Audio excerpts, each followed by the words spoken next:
Assalamualaikum warahmatullahi wabarakatuh. Bertemu lagi dengan saya Ismi Isnaini. Di video kali ini saya mau ngebahas tentang alasan selalu tidak puas dengan pencapaian sendiri. So, sebelum kita lanjut video ini, jangan lupa like, comment, share, dan subscribe channel ini. Dan jangan lupa tekan tombol lonceng di bawah ini agar teman-teman dapat notifikasi setiap kali ada video-video terbaru di channel ini.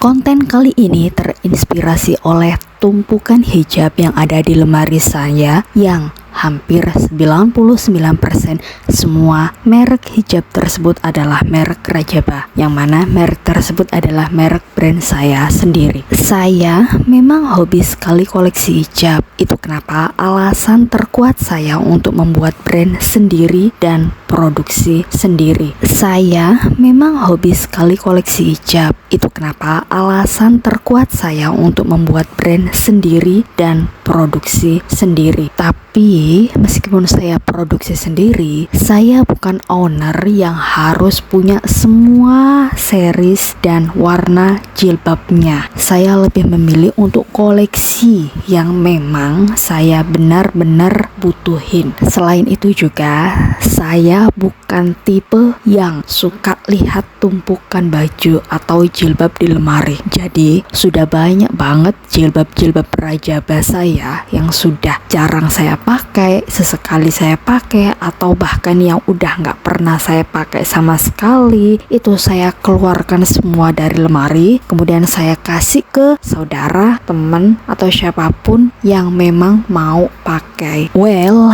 dari tumpukan jilbab tersebut saya kembali seperti disadarkan bahwa tumpukan jilbab yang merek sendiri ini dulunya hanya mimpi yang seperti mustahil terwujud. Memulainya pun juga tidak tahu harus dari mana. Seingat saya dulu, saya hanya punya keinginan kuat buat jadi produsen dan punya merek sendiri. Jadi kalau saya kembali ceritakan lagi, modal saya waktu itu adalah uang sebesar 150.000. Itu saya belikan kain di Jembatan Merah Surabaya ya, di JMP. Saya belikan kain yang saat itu lagi ngehits. Kalau nggak salah, seingat saya itu bahan diamond atau apa sih itu ya, waktu itu bahan diamond yang semeternya kalau nggak salah 35 atau 38, hampir 40.000 lah ya. Kalau sekarang udah sangat murah banget, cuman waktu itu kebanyakan pakai itu dan harga jualnya sekitar 100.000 ke atas. Waktu itu jilbab tersebut dibikin model pasmina instan, dan saya yang basicnya nggak punya basic penjahit, nggak pernah kursus, nggak pernah sekolah, nggak pernah ada keahlian khusus di dalam dunia jahit menjahit, apalagi potong memotong kain. Waktu itu saya minta ajarin sepupu saya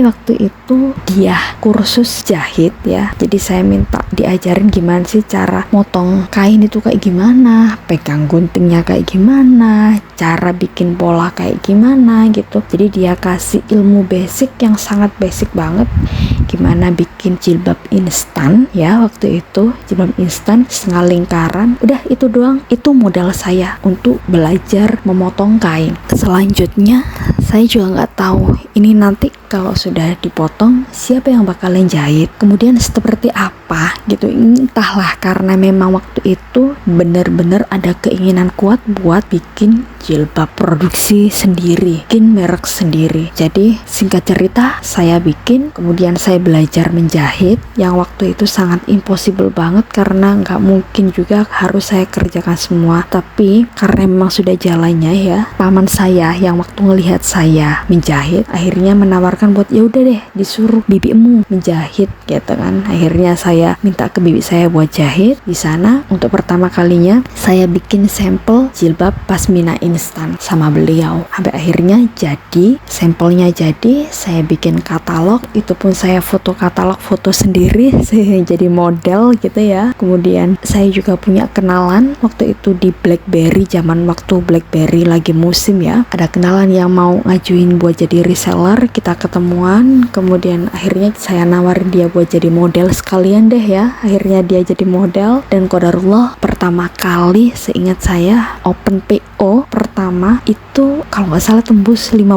pieces kalau nggak salah ya. Itu di luar target saya. Tapi untuk produksi jilbab waktu itu belum rajabah. Waktu itu saya kasih nama Abinaya, dan waktu anak pertama lahir akhirnya saya ganti jadi rajabah. Sebelum rajabah Abinaya itu hanya produksi jilbab pasmina gitulah ya. Jadi modelnya memang model jilbab panjang, karena menurut saya ya itu yang lebih cepat, lebih mudah buat saya produksi, karena ya motonya cuma lurus doang gitu kan ya, jahitnya juga lurus. Kalau untuk instan gitu kan saya harus punya skill memotong, bikin pola. Pikiran saya waktu itu ya udahlah, yang penting pasmina aja dulu gitu. Waktu ganti rajabah akhirnya ganti ke instan, karena memang banyak sekitar saya yang minta dibuatin jilbab instan. Untuk pertama kalinya juga waktu saya bikin jilbab instan dengan merek Rajabah, itu penjualannya luar biasa, bisa habis berapa banyak kain waktu itu ya. Dan itu juga pertama kalinya saya belajar bahwa untuk menghitung HPP sangat ngawur sekali, jadi saya hampir tidak dapat profit. Seiring berjalannya waktu, Rajabah terus produksi meskipun yang tidak intens ya produksinya, karena saya sendiri juga pengennya scale up, pengennya produksi intens, tapi kayak gimana caranya juga saya nggak tahu. Jadi bener-bener pure usaha ini jalan tanpa ada coaching atau tutor atau siapapun lah yang ngajarin saya. Jadi bener-bener ini ilmu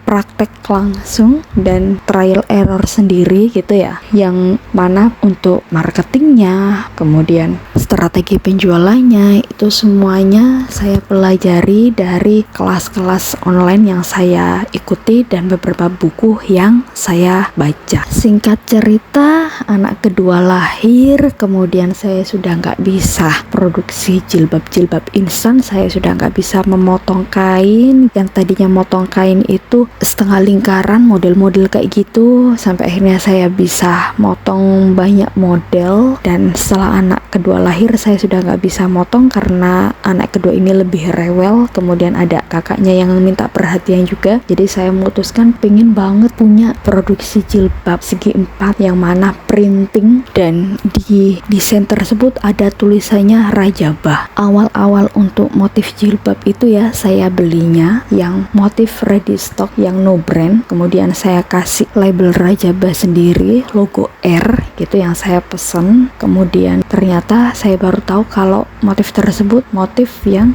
no brand, dan banyak banget yang pakai, yang kasih label dengan merek-merek sendiri. Jadi itu no brand dan siapapun boleh kasih merek tersebut. Sampai akhirnya saya cari-cari lagi gimana caranya biar saya bisa dapat desainer yang bisa mendesain jilbab. Kemudian di situ ada nama brand Rajabah yang nggak mungkin produk no brand, dan itu benar-benar original punya Rajabah. Alhamdulillah ketemu dengan desainer. Ini desainer yang pertama kali saya temui, dan sampai sekarang pun desainnya selalu saya pakai karena beliau ini adalah salah satu vendor langganan brand-brand hijab Indonesia, brand-brand merek-merek Indonesia yang terkenal, yang biasanya dijual dengan harga sekian-sekian mahal, sekian-sekian juta, bahkan ada yang di bawahnya. Dan setelah sudah dapat desainernya, sudah dapat desain yang saya inginkan, akhirnya saya harus mencari vendor percetakan yang bisa mencetak dengan harga yang sesuai dengan yang saya mau gitu ya, yang sesuai dengan pasar saya. Akhirnya ketemu, tapi untuk pertama kalinya dapat vendor ini juga nggak sesuai dengan contoh yang saya beli sebelumnya. Jadi benar-benar saya harus cetak sekian ratus dan semuanya reject. Dan salahnya saya nggak mau ngajuin dan untuk return. Itu sih ya, semuanya memang ada pelajarannya sendiri-sendiri. Sampai akhirnya saya belajar lagi dari sana, dan saya ke vendor pertama ini saya cetak selama 1 tahun, tapi lama kelamaan kok kualitasnya malah makin hancur. Akhirnya saya cari lagi vendor, dapat lagi yang bagusan, dan saya juga jual dengan harga yang lumayan pricey waktu itu. Kemudian penjualannya nggak seperti sebelumnya, lebih menurun. Akhirnya saya cari lagi, alhamdulillah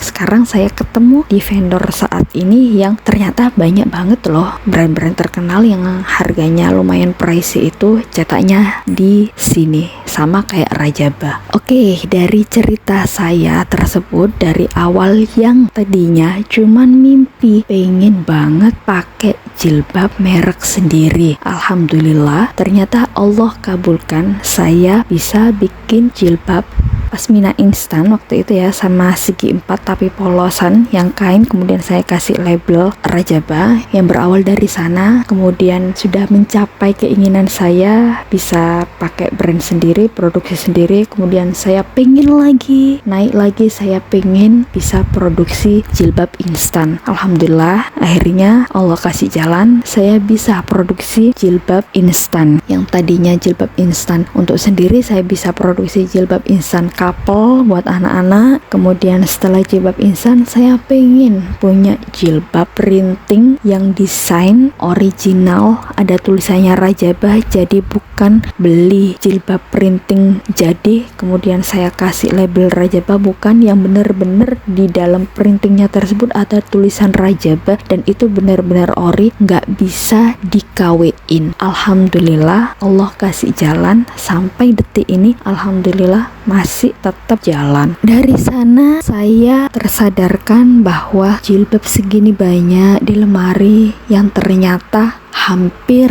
100% itu merek Rajaba semua. Yang tadinya saya pakai hari-hari itu bukan merek Rajaba, merek lain. Kemudian sekarang sampai detik ini saya pakai jilbab kemana-mana merek saya sendiri. Rasanya sesuatu yang tadinya mustahil ternyata bisa tercapai ya. Yang tadinya berangan-angan gimana ya rasanya kalau bisa punya brand sendiri, kemudian pakai jilbab merek sendiri, itu rasanya kayak apa ya. Ternyata setelah sudah dijalani tercapai ya, perasaannya ya happy, dan setelah itu ya udah seperti biasa aja gitu kan ya. Sama seperti yang tadinya awalnya kemana-mana saya nggak pernah lihat ada orang yang pakai jilbab merek saya, merek Rajaba gitu ya. Kemudian melihat ada satu orang yang pakai merek Rajaba, seiringnya berjalan waktu gitu ya. Untuk pertama kalinya jelas saya happy banget. Oh ternyata ada loh yang pakai merek Rajaba, itu rasanya happy banget.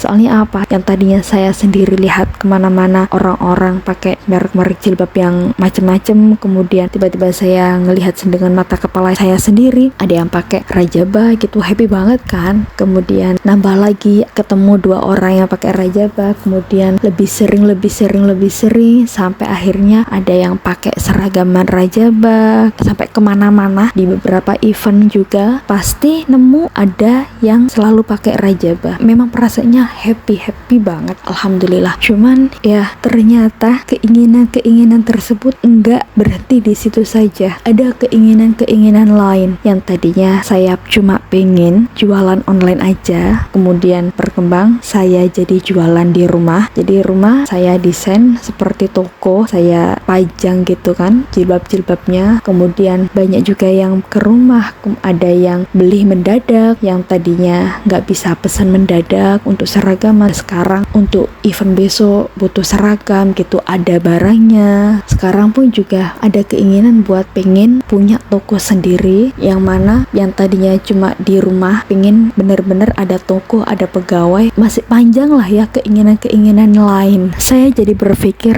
kalau pencapaian ini seperti sebuah game, sebuah permainan yang kalau kita sudah lolos game pertama, kita akan naik di game kedua, di game ketiga, di game keempat, sampai game yang kita rasa udah cukup gitu ya. Padahal untuk perjalanannya itu kan nggak ada berhentinya sampai di mana. Sampai akhirnya kita bilang sudah cukup. Saya ingat sekali kata Om Deddy Corbuzier yang waktu itu berkeinginan untuk jadi salah satu pesulap nomor 1 di Indonesia, kurang lebih seperti itulah ya. Kemudian beliau benar-benar jadi master number 1 sampai akhirnya beliau bilang saya sudah di paling puncak sendiri. Setelah beliau sudah ada di puncak, yang beliau lakukan adalah apa? Beliau berhenti untuk jadi pesulap, untuk jadi master gitu kan ya. Soalnya apa? Kalau masih dinaikkan lagi, beliau ini sudah paling mentok di atas. Kalau beliau lanjutkan ya otomatis kejedot jatuh ke bawah lagi kan. Sampai akhirnya ya udah, saya ini sudah paling atas. Akhirnya beliau pensiun, beliau malah jadi seorang pembawa acara di salah satu televisi, dan sampai sekarang beliau juga salah satu podcastnya podcast number 1 ya kalau nggak salah ya di Indonesia juga. So di sini saya mau sharing, mau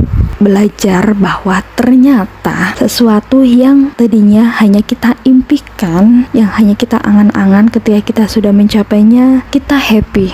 Setelah di game pertama kita pengen naik ke game kedua, setelah mencapai game kedua kita happy, kita pengen naik lagi, dan akan seperti itu terus sampai akhirnya akan ada masanya kita masih mau terus-terusan, yang pilihannya masih ada kesempatan untuk terus berlanjut tetap ke atas, naik ke atas, atau sudah mentok paling atas tapi kita tetap pengen naik atas lagi, yang resikonya nanti akan jatuh. Kita tetap mau sesuai dengan yang kita penginkan, atas, kemudian kita bilang cukup, atau kita tetap mau lanjut dengan resiko kejedot, jatuh, dan ke bawah. Ternyata ya memang itu sifat manusia yang emang bener, manusia itu nggak ada puasnya. Dikasih ini pengennya ini, dikasih ini pengennya itu, dikasih itu pengennya yang lainnya gitu ya. Jadi ya di sini bener-bener reminder buat saya sendiri, pengingat buat saya sendiri bahwa tetap fokus dengan apa yang diimpikan, tetap fokus dengan apa yang ingin dicapai sampai akhirnya ada di titik nanti sudah cukup. So, mari kita menjadi pribadi yang tetap selalu ingin keluar dari zona nyaman, tetap ingin berprestasi, mencapai tujuan, yang mana tujuan tersebut untuk kemaslahatan diri sendiri dan orang-orang sekitar, memberi manfaat untuk diri sendiri dan orang-orang sekitar, berprestasi tanpa harus menjadi pribadi yang serakah, sombong, dan tidak tahu diri. Sekian video kali ini, semoga bermanfaat, dan jangan lupa like, comment, share, dan subscribe channel ini, dan jangan lupa tekan tombol lonceng di bawah ini